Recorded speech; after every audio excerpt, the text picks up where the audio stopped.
Hi అండి, welcome to home entertainment for health. నేను మీ సత్య. ఈ వీడియోలో బీరకాయ ఫిల్లింగ్స్ రెసిపీ ఎలా ప్రిపేర్ చేసుకోవాలో చూసేద్దాం.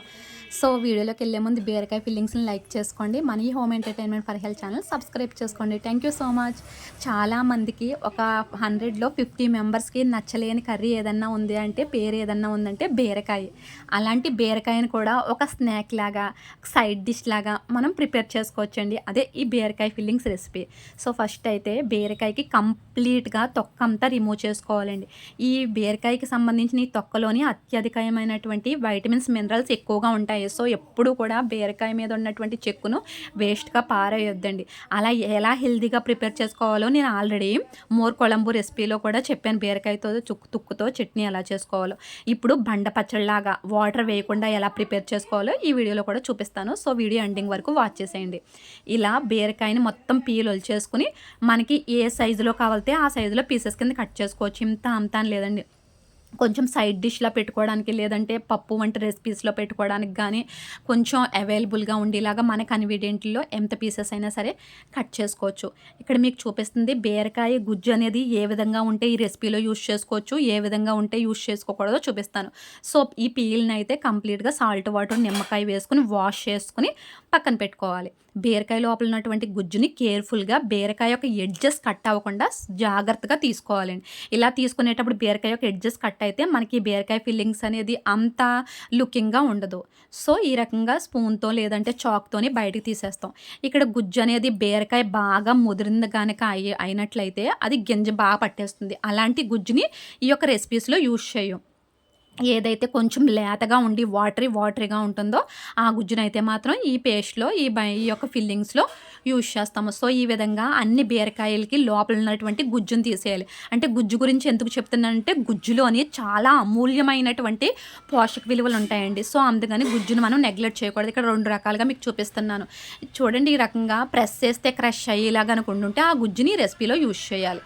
లేదు కొంచెం గింజ పట్టేసి దలసరగా ఉన్నట్లయితే మాత్రం గుజ్జుని పక్కన పెట్టేసుకోండి. ఏ చట్నీలో అయినా సరే యూజ్ చేసుకోవచ్చు. సో ఇప్పుడు మనం ఫిల్లింగ్కి రెడీ చేసుకుంటున్నామండి మిశ్రమం. దానికోసం నేను యూజ్ చేస్తుంది దోసపప్పుని. దోసపప్పులో అత్యధికంగా ప్రోటీన్ వాల్యూస్ ఉంటాయి. సో అందువలన దోసపప్పుని గ్యాస్ని సిమ్ ఫ్లేమ్లో పెట్టి ఫ్రై చేసుకుని తీసుకోవాలి. బాగా చల్లారనివ్వాలి. అదేవిధంగా దోసపప్పుని అవైలబుల్గా ఉంటే కొంచెం నువ్వులను కూడా ఫ్రై చేసుకోండి. ఇప్పుడు నేను పెసరపప్పును ఫ్రై చేస్తున్నానండి. ఇది చాయ్ పెసరపప్పు. గ్యాస్ని సిమ్ ఫ్లేమ్లో పెట్టే ఈ యొక్క దోసపప్పు, అలాగే సాయి పెసరపప్పు, ఇంకా ఇవన్నిటిని కూడా రోస్ట్ చేసుకోవాలి. నువ్వులు కూడా ఉన్నట్లయితే నువ్వులను కూడా ఇప్పుడే గ్యాస్ని సిమ్ ఫ్లేమ్లో పెట్టి రోస్ట్ చేసుకుని బాగా చల్లారనివ్వాలండి. లేదు నువ్వు పౌడర్ ఉంది అంటే లాస్ట్లో నువ్వు పౌడర్ యాడ్ చేసుకున్నా కానీ పర్వాలేదు. సో నేను యూజ్ చేస్తుంది ఆల్రెడీ ఫ్రై చేసి పక్కన పెట్టినటువంటి వేరుశెనగ గుడ్లు, గుల్లపప్పుని. సో ఈ రకంగా రెడ్ కలర్గా మిర్చి ఉన్నట్లయితే, రెడ్ చిల్లీ ఉన్నట్లయితే వాటిని గ్యాస్ని సిమ్ ఫ్లేమ్లో పెట్టి కాల్చుకుంటే ఘాటు పెట్టి ఆ ఫ్లేవర్ టేస్ట్ అనేది ఈ బీరకాయ ఫిల్లింగ్స్కి బాగుంటుంది. సో కొంచెం జీలకర్ర, చిన్న అల్లం ముక్క వేసుకుని కాస్తంత కొత్తిమీర వేసుకుని మిక్సీలో కచ్చాబచ్చాగా గ్రైండ్ చేసుకోవాలి. లేదు కొంచెం పంటి కింద ఈ పప్పులన్నీ పడితే టేస్ట్ ఎంజాయ్ చేసేవాళ్ళు అయితే అటు ఇటు గ్రైండ్ చేసుకోండి. లేదు పేస్ట్ లాగే కావాలి, ఒక ముద్దలాగా అంటే మాత్రం మెత్తగా కొంచెం వాటర్ వేసుకుని మెత్తగా బ్లెండ్ చేసుకోండి. సరిపడినంత సాల్ట్ వేసుకుని ఇలా ఈ రకంగా నేను కొంచెం బరకగా అయితే మిక్సీ పట్టుకున్నానండి, వాటర్ వేయకుండానే. ఇక్కడ మనం తీసుకునేటప్పుడు ఈ పప్పులు అటు ఇటు గ్రైండింగ్ అయ్యి చాలా టేస్ట్గా ఉంటుంది. నోట్లో వేసుకుంటే కరిగిపోయేలాగా ఉండాలి అంటే మాత్రం కొంచెం వాటర్ వేసుకుని చేసుకోండి. లేదు ఈ రకంగా పప్పులు పంటికి తగిలితే బాగుంటుందంటే ఈ రకంగా బరకగా వేసుకోండి. ఫైనల్గా నువ్వుల పౌడర్, ఇదైతే ఆప్షనల్. ఒక 4 స్పూన్స్ అయినా వేసుకోవచ్చండి. ఎందుకంటే నువ్వులు 30+ పైబడినటువంటి వాళ్ళందరూ కూడా యూజ్ చేయాలి కాబట్టి నేను ఒక 4 స్పూన్స్ వరకు వేసుకున్నాను. ఇప్పుడు ఈ మిశ్రమాన్ని అంతటిని కూడా బాగా మిక్స్ చేసుకుని ఏవైతే మనం గుజ్జు తీసుకుని పక్కన పెట్టుకున్నామో ఈ బీరకాయల్లో వేసేస్తే మనకి బీరకాయ ఫిల్లింగ్స్ అనేది రెడీ అయిపోతుందండి. ఆల్రెడీ చాలామంది హౌస్ వైఫ్స్ కానీ పెద్దవాళ్ళకి కానీ బీరకాయని కట్ చేసేటప్పుడే అది కొంచెం టేస్ట్ చేస్తూ ఉంటారు. అంటే ఈవెన్ పచ్చి బీరకాయని కూడా తినే విధంగానే ఈ బీరకాయ టేస్ట్ ఉంటుంది. సో అందువలన దీన్ని గ్యాస్ మీద కొంచెం ఒక్క 5 మినిట్స్ ఫ్రై చేసుకుంటే సరిపోతుందండి. ఈ రకంగా అన్నిటిలోనూ కూడా బీరకాయని ఫిల్ చేసుకోవాలి. నేను చెప్పాను కదా, బీరకాయ లోపల గుజ్జు తీసేటప్పుడు కేర్ఫుల్గా ఉండకపోతే కొంచెం విడుస్తుందని. చూడండి ఎలా విడిచిందో. దీన్ని కూడా గట్టిగా ప్రెస్ చేసి ఆల్రెడీ ఫిల్లింగ్ని మిశ్రమాన్ని నేను టైట్గా మిక్స్ చేసుకున్నాను కాబట్టి ప్రాబ్లం ఉండదు. సో గ్యాస్ని ఆన్ చేసుకుని వెడల్పు అడుగు దలసరగా ఉన్న బాండీ పెట్టుకుని ఇప్పుడు మనం ఏవైతే రెడీ చేసుకున్నామో వాటిని పెట్టే ముందు గ్యాస్ని సిమ్ ఫ్లేమ్లో పెట్టేసేసి 1 by 1 చూడండి, ఒక్క చుక్క ఆయిల్ కూడా అవసరం లేకుండా ఈ రెసిపీస్ ఉంటాయని చెప్పాను కదా. ఈ యొక్క బీరకాయ ఫిల్లింగ్స్ అలాగే బీరకాయ తొక్కుతో చట్నీ కూడా ఒక్క చుక్క ఆయిల్ లేకుండా చేస్తామండి. ఇది డైటింగ్ చేసుకునే వాళ్ళకి, ఆల్ ఏజ్ గ్రూప్స్ వాళ్ళకి అందరికీ కూడా ఈ రెసిపీ అనేది చాలా మంచిదండి, ఈ బీరకాయ ఫిల్లింగ్స్ అనేది. అయితే ఈ బీరకాయ ఫిల్లింగ్స్ ఇప్పుడు నేను చెప్పేటప్పుడు గ్యాస్ని సిమ్ ఫ్లేమ్లో పెట్టి ఒక రెస్టారెంట్ స్టైల్ కబాబ్ టేస్ట్ని ఎంజాయ్ చేయాలన్నా, లేదంటే ఒక మంచి ఫ్లేవర్ స్మోకీ ఫ్లేవర్ కావాలి అన్నా సరే దానికోసం అని చెప్పేసి ఈ రకంగా ఇందులో బిర్యానీ ఆకులను వేసుకుని, చూడండి నేను ఆయిల్ మాత్రం వేయలేదు, ఇలా మూత పెట్టేసి 3 మినిట్స్ కదపకుండా ఉంటే అడుగున మాడు పట్టినట్టుగా వస్తుంది.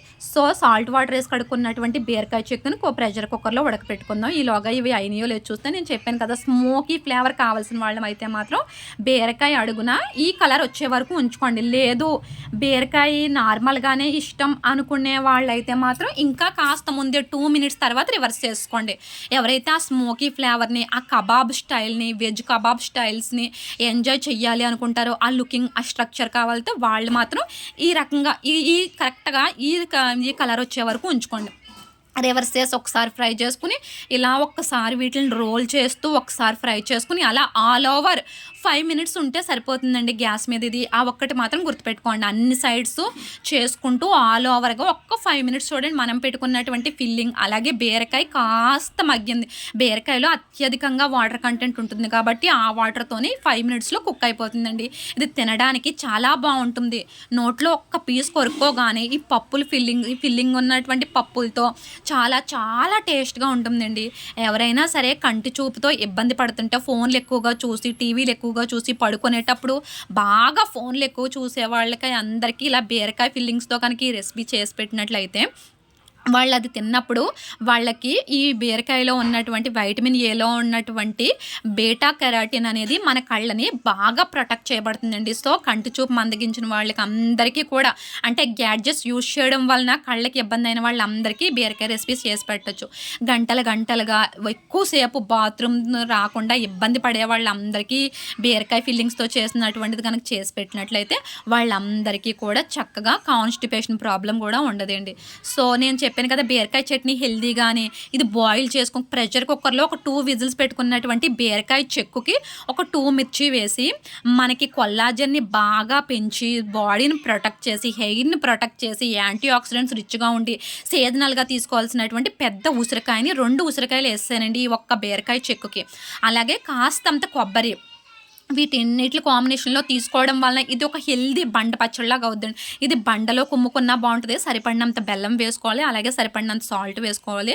ఇది బండలో కుమ్ముకున్నా బాగుంటుంది. లేదు బండలో కుమ్మడానికి ఓపిక లేదు అనుకుంటే కచ్చాబచ్చాగా గ్రైండ్ చేసుకుని ఒక్క నిమ్మకాయ వేసుకుని కాస్త మళ్ళీ ఫలసమోళ్ళలో పెట్టుకుని గ్రైండ్ చేసుకున్నట్లయితే సేమ్ మనకి ఆ రోటి పచ్చడి స్టైల్లో వస్తుందండి. సో చూసారు కదా, వాటర్ వేయకుండా జస్ట్ ఉడికించినటువంటి బీర చెక్కులో ఉన్న వాటర్ కంటెంట్తో వేసిన నిమ్మకాయతో ఈ రకమైన స్ట్రక్చర్ వస్తుందండి. ఇది రైస్లోకి చాలా బాగుంటుంది. రైస్, చపాతీ, పుల్కా అన్నిటిలోకి కూడా చాలా టేస్ట్గా ఉంటుందండి.